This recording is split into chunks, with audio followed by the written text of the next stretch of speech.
I have never seen one of these cars before. It's fantastic to see it here.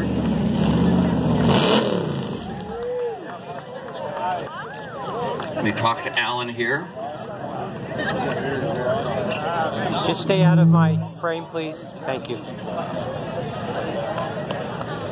Alan, it's good that you're up from my neck of the woods. It's great to see you here. So tell me, what's the history of the Mark VI? Where did that fit in with Lola's development of sports racers?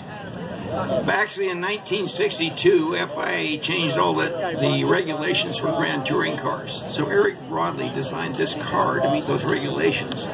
Jack Passano sent him a 260 Ford V8, and he designed this car around the Ford 260 small block. And so the engine, what were the displacement limit? Was it 5 liters at that time? Yes, this is 4.7 here. So, and what's the weight of this car? This car weighed 1,600 pounds dry. And put out about, what, 250 horsepower, 260? Originally, the 289 put out 271, but with the 4 Webers, we basically it's a Cobra engine, so we put out about 385. So, you know, when I first saw this car, it reminded me of a Di Tommaso Vallelunga that had grown up just a little bit and, of course, had a real motor in it. Right, absolutely. What's it like to drive this car?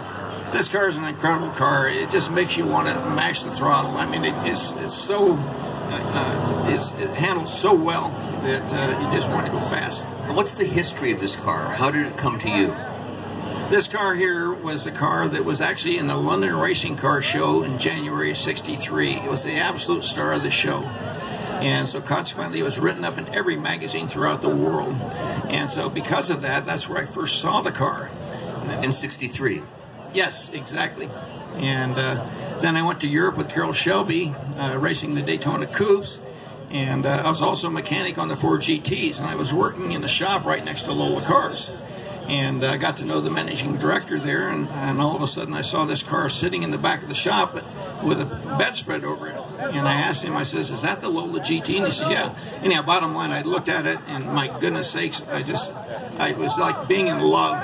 And so consequently I said, "You think Eric would consider selling this?" And he said, "Well, if he ever would, it would be now." He says, they had just come out with a T70, and they had so many cars to build. He said, so any bottom line, I offered them $3,000. They said, "Okay, if you get it out of there before Eric got back from Indianapolis." And you've had it ever since? 54 years. Congratulations, and it's great to talk to you. 54 years, and here's Alan, who drove on the Cobra Daytonas, worked on the Ford GTs, was a part of the Shelby team. What an amazing life you've had, and you've had a chance to be right in the heart of automotive history. It's great talking to you. Congratulations on this.